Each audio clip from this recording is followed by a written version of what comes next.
大家好，我係徐立賢，歡迎嚟到跨市博弈。今時今日，如果你行出街隨便捉住一個長輩，佢一定會苦口婆心咁同你講：後生仔腳踏實地啦，努力工作，儲錢買樓，長線投資，咁先係正路。呢個係社會嘅共識，係你好細個就聽慣嘅道德教條。如果你反駁佢，話你想去炒迷因幣，想去玩末日期權，甚至想將成份糧拎去賭波，佢一定會話你係敗家仔，話你係金融文盲，係賭徒心態。但係如果我話你知，其實錯嗰個唔係你，而係佢哋呢？如果我同你講喺2026年嘅今日，所謂嘅勤力上進先係最大嘅陷阱，而極端嘅投機甚至係近乎自殺式嘅賭博，先至係唯一合乎數學理性嘅生存策略呢？今日我哋唔講仁義道德，我哋講最冷血嘅生存算術。我要講嘅題目係長期墮落。大家試下閉上眼諗下呢個世界發生緊咩事。一方面，社會不斷朗誦努力就會成功嘅老調，但另一方面，佢又悄無聲息咁將所有你可以上升嘅路徑一條一條咁封死晒。年輕一代究竟喺度賭緊乜？其實佢哋賭嘅唔係希望，而係絕望。呢個唔係咩金融知識嘅問題，亦都唔係個人責任嘅道德預言，而係一場資產負債表上嘅世代大劫案。數據係唔會呃人嘅嬰兒潮世代，即係你父母嗰代佔咗全美國人口1/5，但係佢哋壟斷咗一半嘅財富。千禧世代人口差唔多，但係財富只係剩翻1成，人工就死都唔加，樓價就升咗成倍。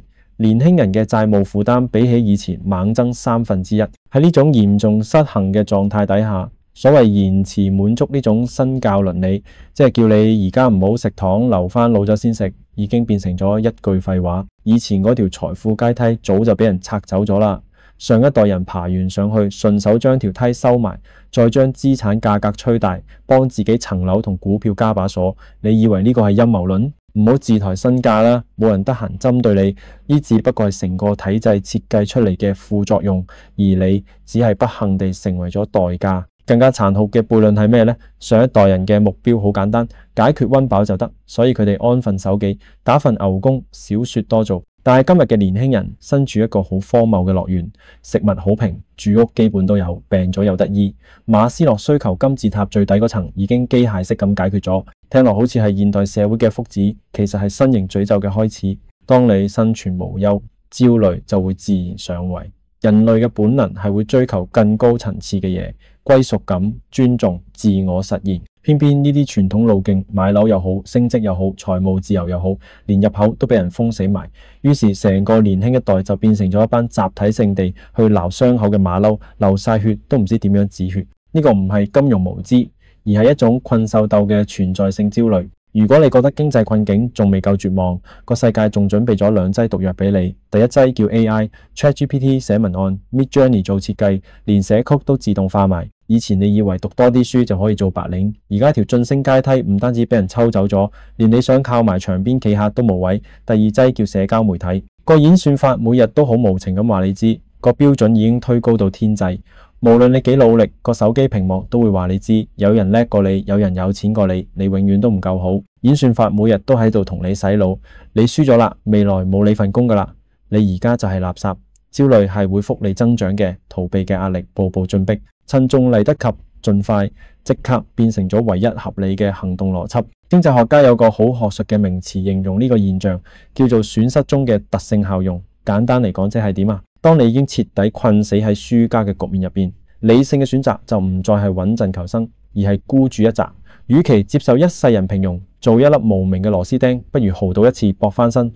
呢個就解釋咗點解咁多所謂嘅投機者、無殼蝸牛又好，加密貨幣玩家又好，正蜂擁入去買高風險嘅迷因幣或者玩啲末日期權。佢哋唔係蠢嘅，佢哋只係比你更加誠實咁面對現實。如果現狀注定係失敗，5%嘅暴富機率絕對好過100%嘅慢性窮困。顯然，市場嘅嗅覺永遠都係最靈敏嘅。你睇下 Polymarket、Kalshi 呢啲預測市場，年交易量已經逼近400億美元，條增長曲線直頭係垂直向上。合法體育博彩收入喺短短7年之間，由2億幾暴漲到137億。呢啲天文數字背後係成整代年輕人喺現實賭台上面尋找主體性嘅最後樂園。喺傳統職場，你嘅命運係操控喺上司嘅喜怒同 AI 手入面，但係喺虛擬賭場、喺迷因幣、喺體育博彩，雖然勝率極之渺茫，甚至大部分人注定輸死，但起碼個掣係握喺你自己手上面。所以，對於精明嘅投資者嚟講，一個最冷酷、最有利可圖嘅長期策略已經浮現咗出嚟，你就係去搭建張賭台，向呢班期望脫困嘅人收取希望稅。真正嘅贏家從來都唔係嗰啲偶爾好彩嘅散戶，而係無視輸贏、穩賺手續費嘅平台方。呢條產業鏈清晰到不得了。由 Coinbase 同 Robinhood 呢啲加密貨幣入口，到 DraftKings 同 FanDuel 呢啲體育博彩巨頭，再到 Polymarket 呢類新興預測市場，甚至係嗰啲喺網上販賣財務自由課程嘅交易大師，佢哋先係呢場長期墮落嘅最大受益人。只要貧富差距繼續拉大，只要 AI 繼續壓榨人力價值，只要社交媒體繼續販賣焦慮，呢條賽道嘅護城河就只會越掘越深。當然，你可能會問，咁樣有冇道德問題啊？親眼見證一代人將全部希望壓住喺負期望值嘅遊戲上面，難道唔係社會結構潰敗嘅最佳主角咩？不過資本市場係冇興趣做道德判官嘅，佢只係負責幫現實標個價錢。現實就係困喺金融平庸監獄入面嘅年輕人，賭博已經變成唯一救贖。而站在場外嘅投資者，最明智嘅對沖方式就係壓住喺呢座監獄嘅管理者身上。